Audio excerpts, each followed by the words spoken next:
There is an island in the South Pacific that appears on maps from the 1800s, the early 1900s, and right up through the 1950s.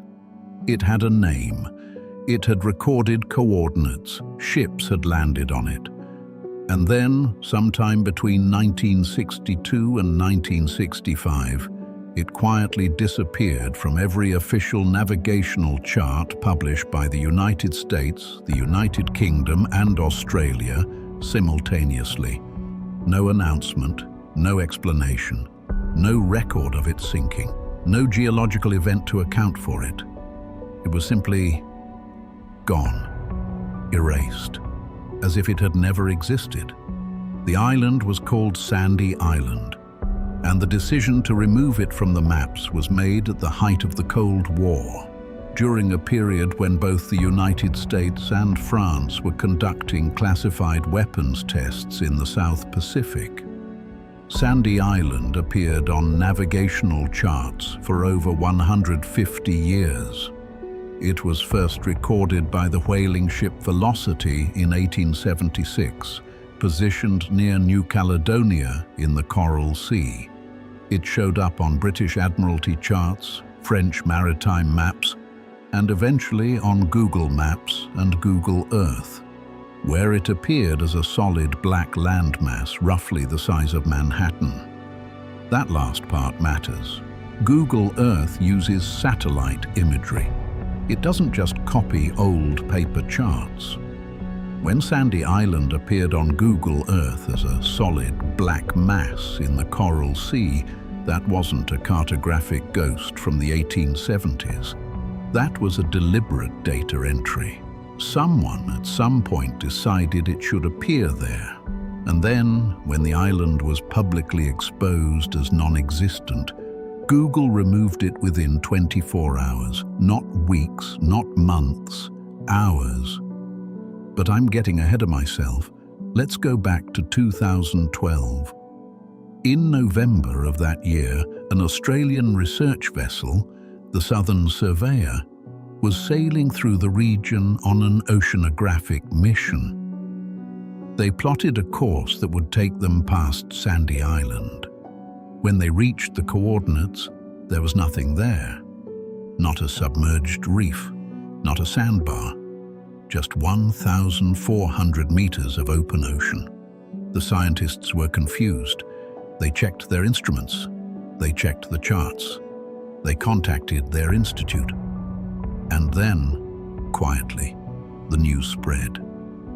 One of the most widely reproduced geographic features of the South Pacific had never existed, or had it.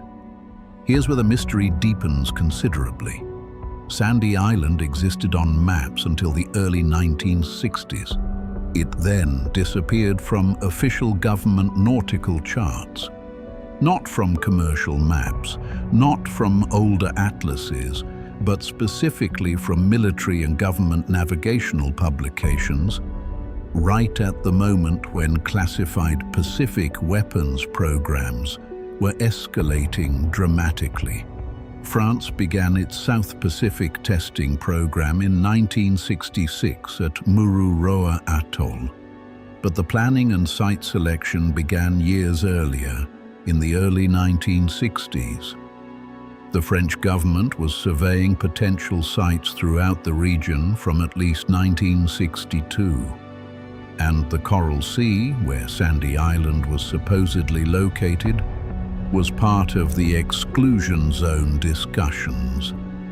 The United States had already been conducting Pacific detonation tests since 1946. Operation Crossroads, Operation Castle. Dozens of tests across islands and atolls that were, in some cases, quietly cleared of their populations before the tests began and never fully returned to any map afterward. Bikini Atoll, the site of 23 detonation tests between 1946 and 1958, was not removed from maps, but it was made legally inaccessible. Its residents were relocated with promises of return that were never kept. The island exists on paper, The people who lived there never went home. Was Sandy Island the opposite? A place that existed in practice but was removed from paper? In 2012, when the Australian researchers reported that Sandy Island didn't exist, the official response was immediate and unanimous. It was a cartographic error, a phantom island. A mistake made in 1876 that was copied from chart to chart for over a century without anyone checking. That explanation has some historical precedent. Phantom islands have appeared and disappeared from maps throughout history. High Brazil, the Isle of Demons, Sarah Ann Island. Cartographic errors got propagated before satellite verification was possible. It happens. It's embarrassing, but it happens. But there are serious problems with the error explanation in this specific case. First, Sandy Island appeared on British Admiralty charts, which were, and still are, among the most rigorously verified navigational documents in the world. The British Navy maintained these charts with meticulous care because sailors' lives depended on their accuracy.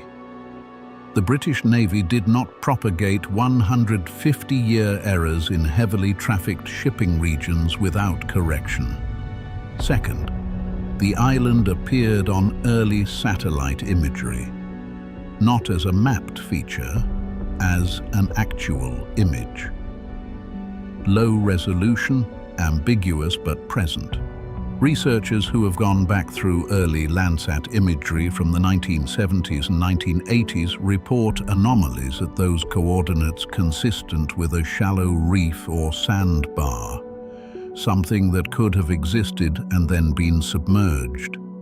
Third, local fishermen in New Caledonia have oral traditions of an island in that area, not a myth, an island. One that they stopped being able to reach at some point in the mid-20th century. Oral traditions in Pacific Island communities are not casual stories. They are navigational records passed down with precision, because for these communities, knowing where the land was meant the difference between survival and loss at sea. Combine those three data points, and the simple error explanation starts to feel insufficient. There are three serious theories. The first is the official one. It was a cartographic ghost, propagated through copying without verification, and the satellite era finally caught the mistake. Embarrassing for cartographers, not a cover-up. The second is geological. Sandy Island was a real low-lying coral cay, the kind of island that sits barely above sea level. Rising ocean temperatures which bleach and dissolve coral, combined with a shift in the local sea level, could have submerged it within decades. The island existed. It's gone now. The records were quietly corrected to avoid acknowledging what it implied about accelerating ocean change in the mid-20th century.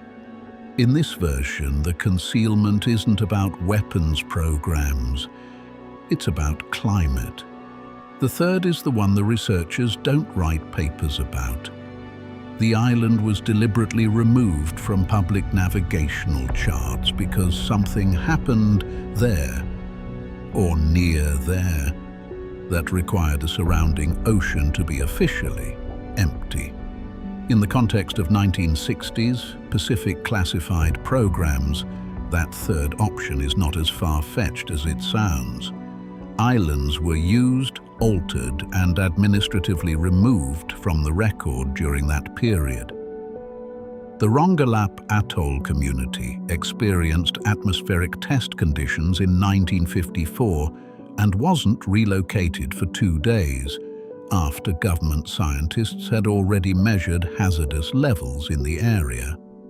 The official handling of Pacific test sites has a documented history of prioritizing secrecy over transparency.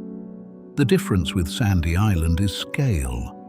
If it was removed, it wasn't just one government doing the removing. It was the US, the UK, and Australia, all of whom simultaneously stopped charting it. That kind of multinational cartographic agreement with no public record of the decision doesn't happen by accident. Sandy Island is officially classified as a phantom island.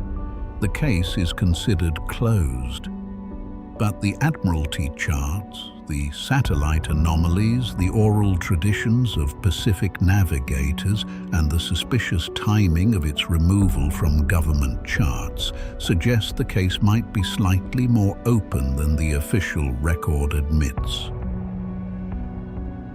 I'll leave you with this. In 2012, when the Australian scientists reported back that Sandy Island didn't exist, their university issued a press release calling it a fun mystery. Google removed the island from Google Maps within 24 hours of the story breaking. That's fast, very fast, for a company that still has roads labeled incorrectly from 2009. Subscribe for more stories like this, and drop a comment. Do you think Sandy Island was real? And if so, what do you think happened to it?